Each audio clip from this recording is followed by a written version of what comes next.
Hello everyone. I hope all of you are safe and curious. So, in the last lecture, we talked about the advantages of PaaS. In this lecture, we are going to talk about disadvantages of PaaS. And since we had like a lot of discussion in the previous videos, I will try to make this lecture, a bit crisp and fast. So I hope you get the fundamentals.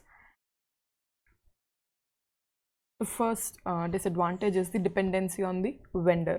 Again, when we are talking about PaaS, we are talking about delivering an entire development, testing, deployment, using different tools and softwares and environments. We're talking about that broad range of software which is provided to the customers, right?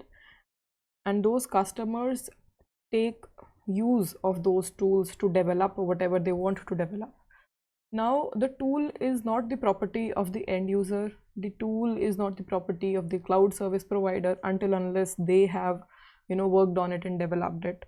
The tool and the entire set of toolkits, it belongs to the vendor, to the owner, to the developer, and there are very complex dynamics which are present between these parties, right?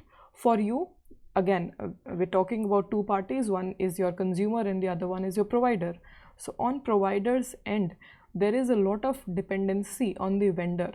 It might be your own provider, it might be certain independent agencies who are maintaining that software, it may be independent open source tools.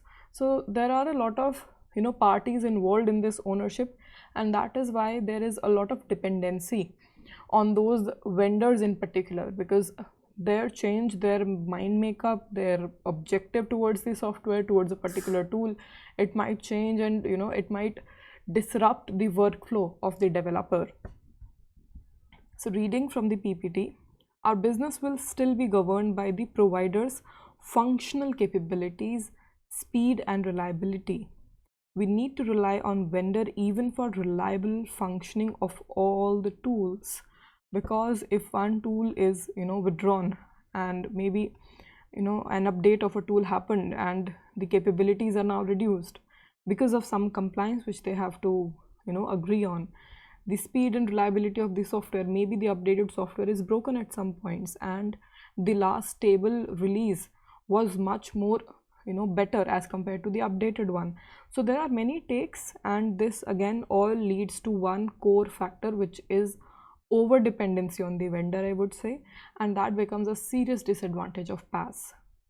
But if you consider it from another perspective, even if you would have used the same tool on your laptop, then also you would have been dependent on the developer, on the one vendor in particular. So this disadvantage is kind of applicable to other scenarios as well, where you're not using cloud and you're using those tools on your own laptop. But while using cloud, while using PaaS delivery model, you are overly dependent on it, right? Because all you can think about, work about, and design your application around, those are the tools around which you play, and those tools are owned and dependent on the vendor. Second disadvantage is the compatibility of existing infrastructure. A new platform is a new environment where legacy solutions are supposed to continue to work. It's crucial to understand possible compatibility problems beforehand.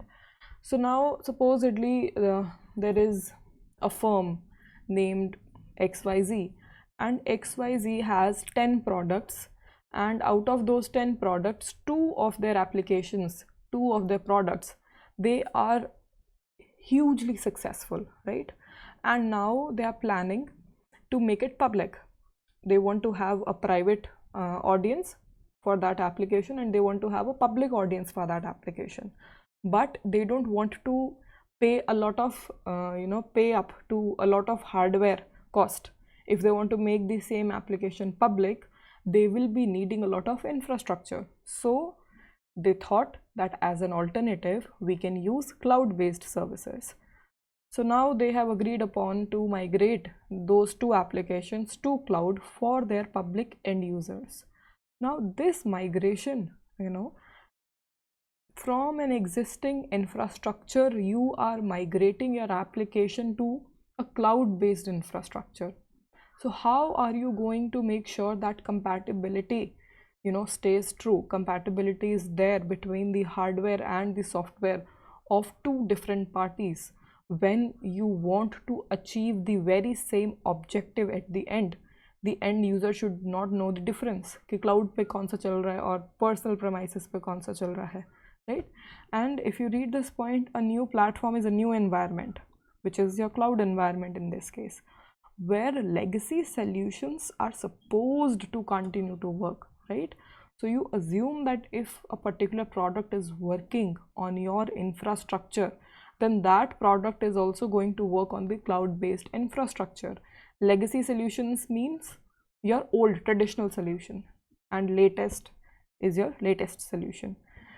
And second is, it's crucial to understand possible compatibility problems beforehand. That is why it's important, before you make the decision, you see what version will work, what version will not work, and that is where the most complicated meetings between the provider and the developer or the customer is going to happen.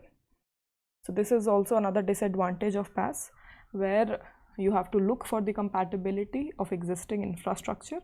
Because yes, we say that cloud offers a lot of solutions. You might ask this question कि cloud तो सब offer करता है, so we should not be worried about this. But at certain point, even cloud service provider has to manage a huge repository of resources. They have to manage their software, they have to manage their operating systems, they have to manage virtualization. There are so many key enabling technologies which are at play, right? And they cannot just lose into the infinite world of tools and toolkits, and that is why they stick to a particular set of tools कि हम ये service provide करते हैं, right? So there are contracts at different stages, and there are many factors at play. So you must be having this question कि cloud पे सब tools होते हैं?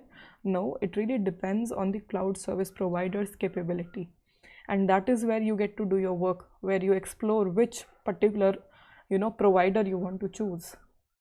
So that is our second point, compatibility of existing infrastructure.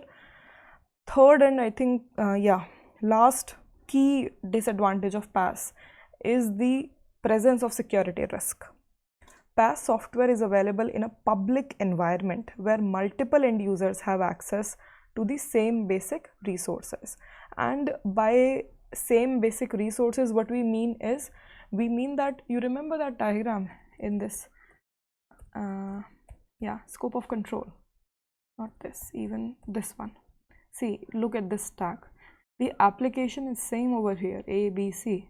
If the number of clients increase C1 to Cn, and they are requesting application B, C repeatedly, the same application is copied and it is run on a particular infrastructure. Then that infrastructure is reset and reused again. So there is a life cycle management for hardware over here, but for software, the core logic remains same, and that core logic is now exposed to so many customers that PaaS software, those tools, those applications which I just made you saw, those applications A, B, C, D, that set of tools, you can say product, tool, software, application, whatever you want to say, that PaaS software is available in a public environment where multiple end users have access to the same basic resources. So the same core logic is available to all the users, and you might say that someone must have interfered with the application, and now it is generating like false results or maybe faulty behavior, some issue or the other. So the security factor is like a very major disadvantage of PaaS, because again, if you're using a service as an end user which is provided under SaaS delivery model, then everything is taken care of by your cloud provider. वही security भी देख रहा है, वही management भी देख रहा है. But when you use the PaaS delivery model, when you use a PaaS offering, then you are saying that I am going to develop, design, test, whatever, I am going to create it, and that increases the security risk, because you might not be a security expert in the field, or maybe you're exposing too many surfaces to attack. So there are many factors at play, and again, if you are releasing the scope of control, if the control goes more into the hands of user, then you can again assume that the risk will increase, because the user might not be that aware with respect to many security risks and threats and attacks at play. So that is all from my side for disadvantages of PaaS. In the next lecture, we are going to talk about the challenges of PaaS integration, and then we will wind this PaaS module up. So yeah, thank you very much. If you have any questions, you can shoot them in the comment section, or you can have a discussion on the live class. Otherwise, have a good day, be safe, be happy. Thank you very much.